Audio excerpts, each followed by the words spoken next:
Good morning বন্ধুরা। আজকে সকালবেলায় বরের সাথে গেছিলাম বাজার করতে, আর দেখো থলি ভর্তি করে বাজার করে নিয়ে চলে এসেছি। প্রথমে এনেছি দেখো এখানে তাজা তাজা কলমির শাক, যেটা আমার বর আর আমি খেতে খুব ভালোবাসি। আর তার সাথে এখানে নিয়ে এসেছি দেখো ভেন্ডি, কচি ভেন্ডি, আর নিয়ে এসেছি কাঁচা দেশি পেঁপে। আর এনেছি দেখো তেঁতুল। তেঁতুলটা জানো তো আমার খুবই লাগে, কেননা চাটনি বানাই, তারপরে টক করি, সেইগুলোর জন্য দেখো এই যে মাছের টক করি, সেই জন্য তেঁতুল দরকার পড়ে। সেই জন্য আমি দেখো অনেকটাই তেঁতুল নিয়ে এসেছি বাজার করে।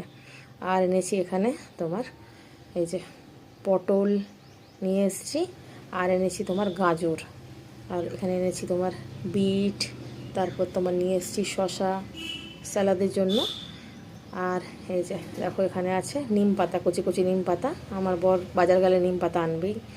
দেখো কত নিম পাতা নিয়ে এসছে, এগুলোকে এখন আমাকে ভালো করে বেছে রাখতে হবে। যাই হোক, আর এনেছি দেখো মাটন নিয়ে এসেছি। এই যে মাটনটা এখনও ঢালা হয়নি, প্লাস্টিকের মধ্যেই আছে। এটাকে এখন ঢেলে ভালো করে বেছে নিতে হবে। আর কিছু ফল নিয়ে এসেছি, এখানে নিয়ে এসেছি দেখো সিঙ্গাপুরি কলা নিয়ে এসেছি। আর এনেছি আমার একটা খুব প্রিয় জিনিস আমার আর আমার ছেলের, যেটা হচ্ছে তরমুজ। এই গরমের সময় জানো তো তরমুজ খেতে কিন্তু খুব ভালো লাগে। দেখো একটা বড় সাইজের তরমুজ কিনে নিয়ে এসেছি।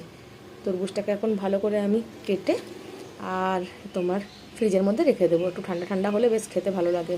আর এখানে নিয়ে এসেছি দেখো সবার টিফিন, এই যে ইডলি আর বড়া।